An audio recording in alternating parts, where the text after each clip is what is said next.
ಪೋಡಿ ಮುಕ್ತ ತಾಲೂಕಿಗಾಗಿ ರೈತ ಸಂಘದಿಂದ ಪ್ರತಿಭಟನೆ. ತಾಲೂಕಿನಲ್ಲಿ ಬಾಕಿ ಉಳಿಸಿಕೊಂಡಿರುವ ಸಾವಿರಾರು ಪೋಡಿ ಪ್ರಕರಣವನ್ನು ಕೂಡಲೇ ಇತ್ಯರ್ಥಪಡಿಸಬೇಕೆಂದು ಆಗ್ರಹಿಸಿ ಶುಕ್ರವಾರ ರೈತ ಸಂಘದ ಮುಖಂಡರು ಪಟ್ಟಣದ ಪ್ರವಾಸಿ ಮಂದಿರದಿಂದ ನೇಗಿಲು ನೊಗ ಹೊತ್ತು ಟಮಟೆ ಬಾರಿಸುವ ಮೂಲಕ ತಾಲೂಕು ಕಚೇರಿಗೆ ಪ್ರತಿಭಟನಾ ಮೆರವಣಿಗೆ ನಡೆಸಿ ತಹಶೀಲ್ದಾರ್ ಎಸ್ ಅಶ್ವಿನಿ ಅವರಿಗೆ ಮನವಿಯನ್ನ ಸಲ್ಲಿಸಿದರು. ಇನ್ನು ಈ ಸಂದರ್ಭದಲ್ಲಿ ರೈತ ಸಂಘದ ರಾಜ್ಯ ಉಪಾಧ್ಯಕ್ಷ ಎಂ ಮಂಜುನಾಥ್ ಗೌಡ ಮಾತನಾಡಿ, ಡಿಸೆಂಬರ್ ಅಂತ್ಯದೊಳಗೆ ರಾಜ್ಯದ ಎಲ್ಲ ಗ್ರಾಮಗಳನ್ನು ಪೋಡಿ ಮುಕ್ತ ಗ್ರಾಮಗಳನ್ನಾಗಿ ಮಾಡುವ ಕಂದಾಯ ಸಚಿವರು ಆಸಕ್ತಿ ತೋರಿದ್ದು, ಇದಕ್ಕೆ ಪೂರಕವಾದ ಕೆಲಸ ಅಧಿಕಾರಿಗಳು ಮಾಡುತ್ತಿಲ್ಲ. ಪೋಡಿ ಪ್ರಕರಣ ಮುಕ್ತಗೊಳಿಸುವ ಬಗ್ಗೆ 2018ರಲ್ಲಿ ಸರ್ಕಾರ 22 ಪುಟದ ಸುತ್ತೋಲೆಯನ್ನ ಹೊರಡಿಸಿ ವಿವರಿಸಿದೆ. ಈ ಸುತ್ತೋಲೆಯ ಬಗ್ಗೆ ಸರ್ವೆ ಅಧಿಕಾರಿಗಳಿಗೆ ಮಾಹಿತಿಯೇ ಇಲ್ಲ. ಇದರಿಂದ ಎಡಿಎಲ್ಆರ್ ಇಲಾಖೆಯ ತಕರಾರು ಲಾಗಿನ್ನಲ್ಲಿ ರಾಜ್ಯದಲ್ಲಿ 1 ಲಕ್ಷಕ್ಕೂ ಅಧಿಕ ರೈತರ ಜಮೀನು ಪರಿಹಾರ ಕಂಡುಕೊಳ್ಳದೆ ಬಾಕಿ ಉಳಿದಿದೆ. ಇನ್ನಾದರೂ ಸರ್ಕಾರದ ಸುತ್ತೋಲೆಯಂತೆ ಕಾರ್ಯನಿರ್ವಹಿಸಿ ಪೋಡಿ ಮುಕ್ತ ತಾಲೂಕು ಮಾಡಲು ಕ್ರಮ ವಹಿಸಬೇಕೆಂದು ಆಗ್ರಹಿಸಿದ್ದಾರೆ. ನಂತರ ಜಿಲ್ಲಾಧ್ಯಕ್ಷ ಉದ್ದೇಗೌಡ ಮಾತನಾಡಿ, ರಾಜ್ಯದಲ್ಲಿಯೇ ಮೂಡಿಗೆರೆ ತಾಲೂಕಿನಲ್ಲಿ ಹೆಚ್ಚು ಪೋಡಿ ಪ್ರಕರಣ ಬಾಕಿ ಉಳಿದಿದೆ.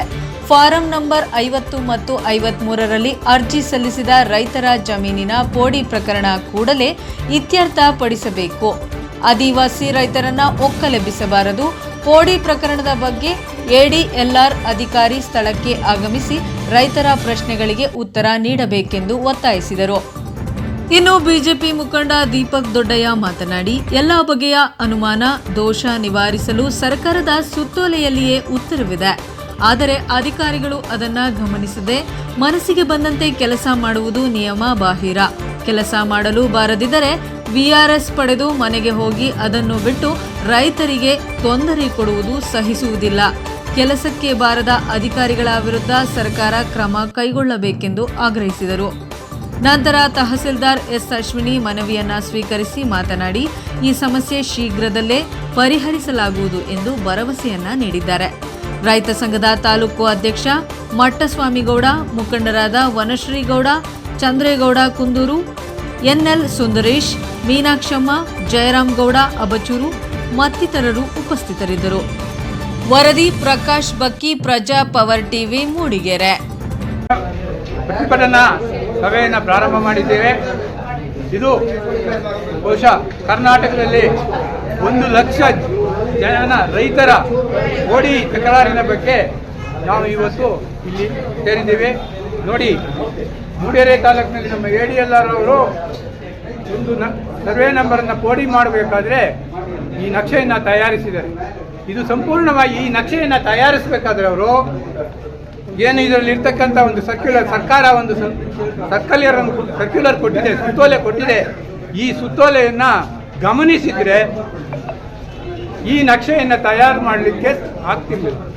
ಇವತ್ತು ನಾವು ಯಾಕೆ ಬಂದಿದ್ದೀವಿ ಇಲ್ಲಿ ಅಂತಂದರೆ, ಈ ಸುತ್ತೋಲೆಯನ್ನು ಎಡಿಎಲ್ಆರ್ ಅವರು ಇದುವರೆಗೂ ಓದಿಲ್ಲ ಅಥವಾ ಓದಿದ್ರು ನಿರ್ಲಕ್ಷ್ಯ ಮಾಡಿದ್ದಾರೆ. ಆದ್ದರಿಂದ ಈ ಸಭೆಯಲ್ಲಿ ಅವರಿಗೆ ಈ ಸರ್ಕ್ಯುಲರ್ ಗಮನಕ್ಕೆ ತಂದು ಅವರಿಗೆ ಓದಿಸೋದೇ ನಮ್ಮ ಇವತ್ತಿನ ಪ್ರತಿಭಟನೆಯ ಮುಖ್ಯ ಕಾರ್ಯಕ್ರಮ. ಅಷ್ಟೇ. 50, 57, 53 ಅರ್ಜಿ ಯಾರಿಗೆ ಆಗಿದೆ ಅದನ್ನು ಪೋರ್ಟ್ ಮಾಡಿಕೊಡ್ಬೇಕು. ಆಗಲ್ದರಿಗೂ ಸಹ ಬಡವರಿಗೆ ಮಾಡಿಕೊಡ್ಬೇಕು. ಜೊತೆಗೆ ಅರಣ್ಯದಲ್ಲಿ ಇರತಕ್ಕಂಥ ಸಣ್ಣ ಪುಟ್ಟ ಅವ್ರನ್ನ ಒಕ್ಕಲೆಬ್ಬರಿಸ್ಬಾರ್ದು. ಯಾಕೆ ಅಂತಂದರೆ ಅವರು ಹಿಂದಿನಿಂದಲೂ ಅಲ್ಲಿ ಬದುಕಿ ಬಾಳಿದ್ದಾರೆ. ದಯವಿಟ್ಟು ಅವತ್ತು ಮೊನ್ನೆ ಇದು ಲೋಕಾಯುಕ್ತರು ಹೇಳಿದ್ದಾರೆ, 3-4 ಎಕರೆ ಜಮೀನು ಎಲ್ಲೇ ಮಾಡಿಕೊಂಡು ನಾವು ಒಕ್ಕಲೆಬ್ಬರಿಸೋದಲ್ಲ ಅಂಥೇಳಿ ಅವರು ಮೊನ್ನೆ ಹೇಳಿದ್ದಾರೆ. ಯಾಕೆಂದರೆ ಕುವೆಂಪು ಕಲಾ ಮಂದಿರದಲ್ಲಿ ಅದೇ ರೀತಿ ಯಾರು ರೈತರು ಹೆದರಂತ ಕೆಲಸ ಮಾಡ್ತೀರಾ ನೀವು? ಏನು ಸರ್, ಉರ್ದು ರೆಕಾರ್ಡ್ ಇದೆ. 3 ಗುಂಟೆ ಕರ ಬಂದಿದ್ರೆ 11 ಗುಂಟೆ ಮಾಡಿಬಿಟ್ರೆ ಯಾರು ಹೇಳೋದು ಕಾಡಲ್ವ ನಿಮಗೆ? ಇವಾಗ ಪಿತ್ರಾರ್ಜಿತ ಸ್ವತ್ತು ಎಷ್ಟು? 4 ಗುಂಟೆ ಬೇರೆಯವ್ರಿಗೆ ಮಾಡೋದಂತೆ. ಪಿತ್ರಾರ್ಜಿತ ಸ್ವತ್ತು ಅವ್ರ ಹತ್ರ ರೆಕಾರ್ಡ್ ಇದೆ, 4 ಗುಂಟೆ ಬೇರೆಯವ್ರಿಗೆ ಮಾಡೋದು ನಿಮಗೆ ಮಾಡೋಕ್ಕಾಗುತ್ತೆ?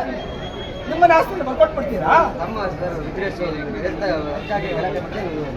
ನೋಡಿ, ನಮ್ಮೆಲ್ಲ ರೈತಾಪಿ ವರ್ಗದ ಪರವಾಗಿ ನಿಮಗೆ ಇವತ್ತು ಕಡೆ ದಿನ ಹೇಳ್ತಾ ಇದ್ದೀವಿ.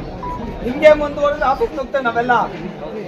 ನಿಮ್ಮನ್ನ ಸುಮ್ಮನೆ ಬಿಡೋದಿಲ್ಲ. ಯಾರು ತಪ್ಪು ಅವ್ರಿಗೂ ನೀವು ಮಾಡೋದು ಸುಲಭ, ಅದನ್ನು ಕ್ಯಾನ್ಸಲ್ ಮಾಡೋದು ಎಷ್ಟು ಕಷ್ಟ. ನೀವು ಮಾಡಿಬಿಟ್ಟು JDL DD ಅವ್ರು ಪಾಪ ಜನ ರೀ, ಎಲ್ಲಿ ಹೋಗ್ತಾರೆ JDL ಹತ್ರ? DDL ಹತ್ರ ಅವ್ರು ಯಾಕೆ ಹೋಗ್ಬೇಕು ನೀವು ಮಾಡಿ ತಪ್ಪಿಗೆ? ನಿಮಗೆ ನೋಡಿ, ಕೆಲಸ ಮಾಡೋಕ್ಕೆ ಆಸಕ್ತಿ ಇದ್ರೆ, ನ್ಯಾಯಸಮ್ಮತ ಕೆಲಸ ಮಾಡೋಕ್ಕಾದ್ರೆ ಮಾಡಿ, ಇಲ್ಲ ನೀವು ಬೇರೆ ಮನೆಗೆ ಹೋಗಿ. ನೀವು ಜನ ಇವತ್ತು ಕೆಲಸ ಇಲ್ಲ ಅಂತ ಒದ್ದಾಡ್ತಾ ಇದ್ದಾರೆ, ಪರಿತಪಿಸ್ತಾ ಇದ್ದಾರೆ, ಸಂಬಳ ಬರುತ್ತೆ ಪುಕ್ಸಾಟ ನಿಮಗೆ. ಅದ್ ಬಿಟ್ಬಿಟ್ಟು ನೀವು ಜನರಿಗೆ ಈ ತರ ತಪ್ಪು ಕಂದಾಯ ಮಂತ್ರಿಗಳಿಗೆ ಮತ್ತು ಮತ್ತು MLA ಅವರಿಗೆ ನಾನು ಈ ಅರ್ಜಿನ ತಲುಪಿಸಿ ಅವರಿಗೆ ಮಾಹಿತಿನ ನಾನು ಗಮನ ಹರಿಸ್ತೀನಿ. ಅದನ್ನು ಬೇಗ ನಿಮಗೆ ಸೊಲ್ಯೂಷನ್ಸ್ ಏನೇನು ಕ್ವಶನ್ಸ್ ಕೇಳಿದ್ರೆ ಅದಕ್ಕೆ ಮೇಡಮ್ ಇದು ಒಂದು ನಿಮಿಷ ಮೇಡಮ್ ಈ ಸಮಸ್ಯೆಗೆ ಎಷ್ಟು ಪರಿಹಾರ ಮಾಡ್ಕೊಡ್ತೀರಾ? KDL ಅವ್ರು ನನಗೆ ರಿಪೋರ್ಟ್ ಕೊಟ್ಟು ಅವರಿಗೆ ಹೇಳ್ತೀನಿ, ನಾನೇ ಖುದ್ದಾಗಿ ಫಾಲೋ ಅಪ್ ಮಾಡಿಬಿಟ್ಟು ಅವರಿಂದ ನಾನು ಉತ್ತರನ ಕೊಡಿಸ್ತೀನಿ. ಅವ್ರು ಕೊಟ್ಟಾಗ